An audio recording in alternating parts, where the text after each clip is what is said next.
What you doing, vaginistas? I'm Madge the Vag, and I'm here to teach you all about the fundamentals of your front bottom. You know, your vagina.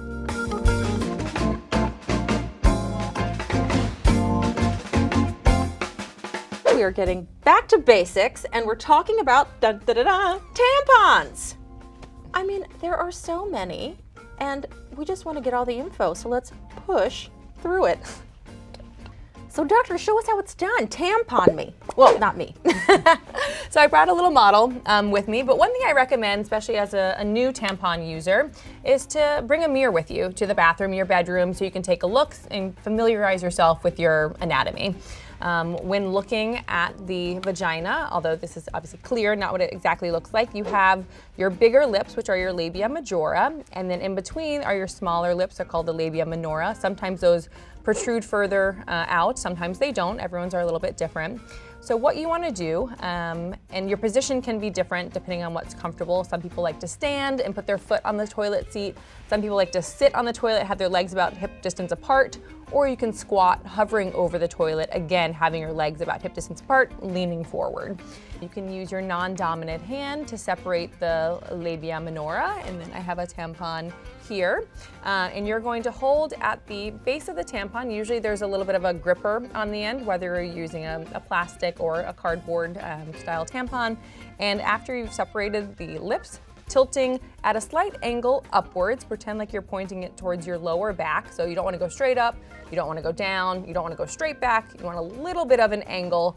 You're going to separate the lips, push it in until your fingers reach the opening, and then you can either use your non-dominant hand or you can just use your index finger to release the tampon with the plunger, again going until it's flush with the top half of the applicator. And now the tampon has been freed, and you can just pull both the plunger and applicator out together, and the string will be dangling. You're a professional. That's so perfect. Way to go. Thank you. So you said to put it at an angle, but is every vagina the same? What if some vaginas are more straight or angled down or sideways? Most vaginal canals have a similar angle. The uterus might be tilted in a different direction, but that's not relevant when you're putting in a tampon. Oh, okay, so got the angle.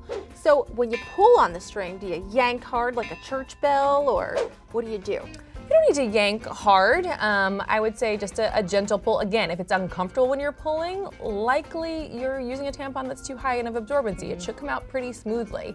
So you just a gentle pull and the tampon with a string should come out.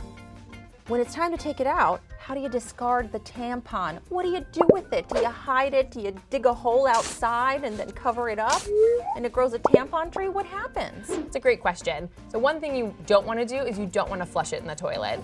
They are not made to go down a home toilet or even industrial business toilet. You're just going to end up with backup, and the toilets can overflow with time. So you want to discard them in a waste receptacle, whether it's in a public bathroom where they have the receptacle next to you, preferably wrapping it in tissue, just so that way if someone is coming in contact with it, you don't worry about contaminating someone else. But yeah, just wrapping it in like toilet tissue, or sometimes putting it back in the bag that the new one came in, the wrapper, and then putting it in the garbage can. You can't flush the tampon, and you definitely can't flush the applicator, right? No, do not flush the applicator. Even the cardboard, thinking that it's biodegradable, do not flush the applicator.